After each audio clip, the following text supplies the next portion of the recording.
जय हिंद। त्वमेव माता च पिता त्वमेव त्वमेव बन्धुश्च सखा त्वमेव। यदा यदा हि धर्मस्य ग्लानिर्भवति भारत अभ्युत्थानं धर्मस्य तदात्मानं सृजाम्यहम्। या फिर गीता का की वो पंक्ति, this shall also pass away.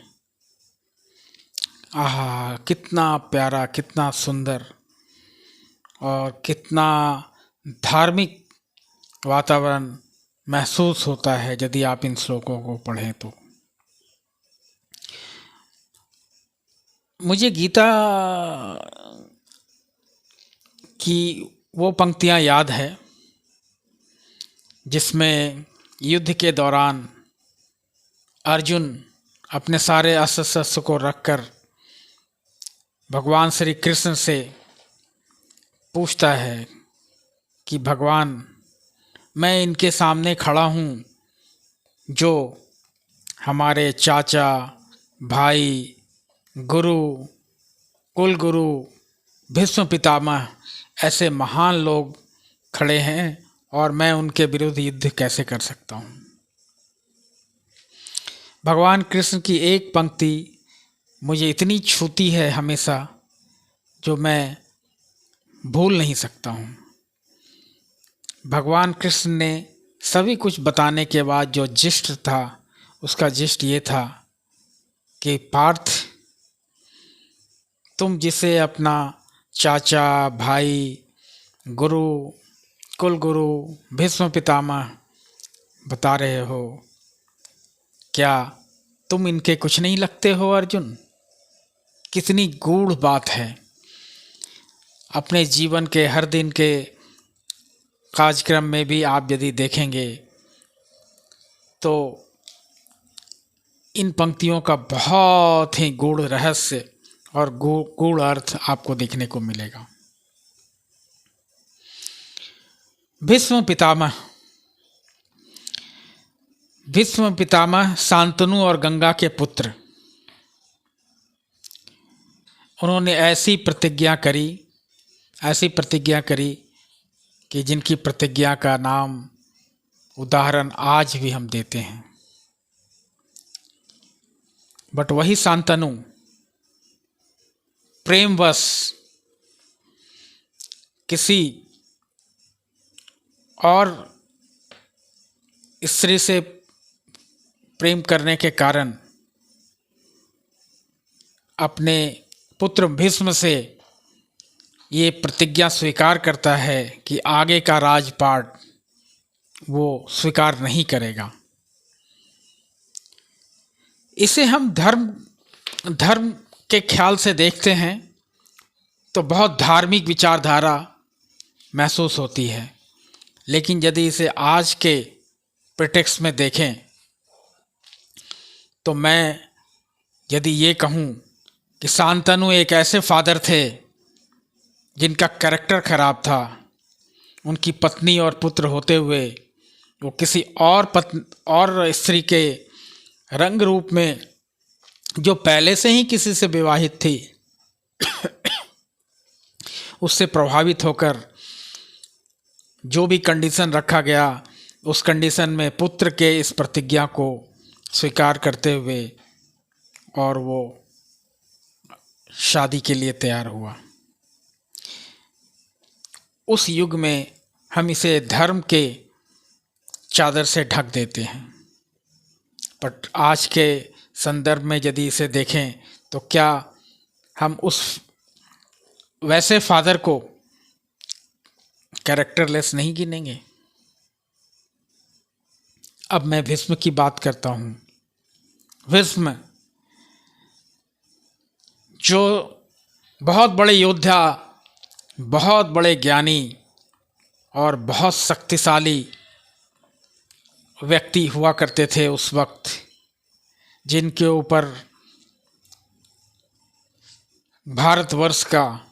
Bharatvarsh की जिम्मेवारी थी। उन्होंने एक ऐसी प्रतिज्ञा ली जिस प्रतिज्ञा के कारण वो शांतनु के उत्तराधिकारी बनने के लिए काबिल नहीं रहे। पूरे महाभारत को यदि धर्म से हटकर देखें तो भीष्म पितामह का क्या रोल रहा। उनके सामने द्रौपदी का चिरहरण हुआ, कर्ण की बेइज्जती की गई, दुर्योधन के अत्याचार की सीमा अपार बढ़ती चली गई, पांडुपुत्र राज के लिए हकदार होते हुए भी धृतराष्ट्र ने पुत्र के प्रेम में उन्हें राजगद्दी देने से मना कर दिया और दुर्योधन के हट में युद्ध पे युद्ध की तैयारी होने लगी। युद्ध हुआ, सारे लोग, दोनों पक्ष के लोग मारे गए, देश की तबाही हो गई। लेकिन फिर भी भीष्म पितामह अपने प्रतिज्ञा में अडिग रहे।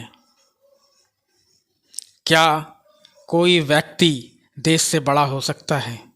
नहीं। आज के प्रेटेक्स्ट में यदि मैं ये देखूं कि मैं एक फौज का अधिकारी हूं, फौज का सेनापति हूं, या मैं कोई राजा हूं और मेरे सामने देश की तबाही हो रही है और मैं अपनी प्रतिज्ञा की प्रतिष्ठा को बचाने के लिए अपने देश की बर्बादी देखता रहूं और देश को बर्बाद होने दूं, तो मेरी समझ में तो ये कोई समझदारी नहीं है। और मेरी समझ में भीष्म अपनी प्रतिज्ञा, अपनी महानता को बचाने में लगे रहे और उनके सामने भारतवर्ष की तबाही होती रही और वो उसे देखते रहे। सेल्फ बिफोर कंट्री और कंट्री बिफोर सेल्फ, ये फौज में एक बहुत बड़ी चुनौती होती है। मैं भी एक रिटायर्ड फौजी ऑफिसर हूँ। घर की परेशानियों को छोड़ते हुए भी हमें महीने महीने दूर देश के हित में कर्तव्य में लगा रहना पड़ता था। या आपने कोरोना के वक्त में ही देखा, जितने भी डॉक्टर, सफाई कर्मचारी, हेल्थ वर्कर्स, क्या उनके परिवार नहीं थे? क्या वो अपने परिवार के लालच में उस फील्ड की ड्यूटी को छोड़कर घर में बैठ जाते तो ये देश हित में होता क्या? भीष्म पितामह का कैरेक्टर मुझे ऐसा कैरेक्टर लगता है जो बहुत स्वाभिमानी और अपनी प्रतिष्ठा, अपनी इज्जत और अपने प्रतिज्ञा को हमेशा ऊपर रखा, जिन्होंने अपने हमेशा इन चीज़ों को ऊपर रखा और देश उनके सामने बर्बाद होता जा रहा था, पर उन्होंने उसमें कोई हस्तक्षेप नहीं किया। ये मैं नहीं कह रहा हूँ।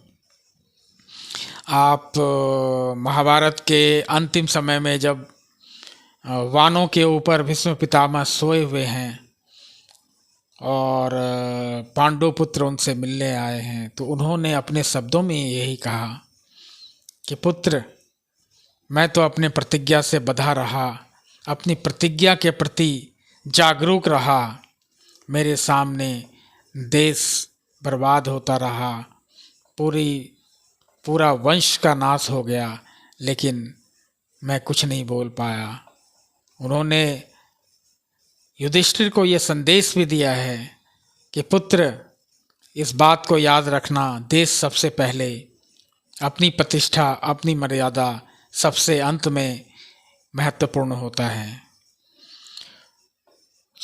तो ये भीष्म पितामह के कैरेक्टर को आप जितने भी हाई स्टीम में, हाई रिगार्ड में देखें, मेरी समझ में तो ऐसा लगता है कि किसी भी इतने बड़े महान व्यक्ति को, इतने शक्तिशाली व्यक्ति को सिर्फ अपनी प्रतिष्ठा को नहीं देखना चाहिए, उनका पूरा जीवन देश और देश की भलाई में निकल जाना चाहिए। ये मैं कोई मनगढ़ंत कहानी नहीं बता रहा हूँ। जो मैंने महाभारत में देखा और महाभारत के सीरियल को देखा, महाभारत को पढ़ा और उसको पढ़ने के बाद भीष्म पितामह की अपनी खुद का प्रवचन जब उन्होंने युधिष्ठिर को दिया है, उसको देखने के बाद ये मेरा अपना अनुमान और अपनी धारणा बनी है कि भीष्म पितामह ऐसे लोगों का एग्जाम्पल हम आगे सही मायने में नहीं दे सकते हैं, क्योंकि उन्होंने देश के हित को छोड़कर अपने हित का ज़्यादा ध्यान रखा है। आपको मेरा वीडियो यदि कोई आपत्तिजनक लगे तो मुझे माफ़ करना, बट ये सोचने का विषय है। आप इस पे सोचेंगे तो आपको मेरी बातों में सच्चाई लगेगी। जय हिंद, जय भारत, धन्यवाद।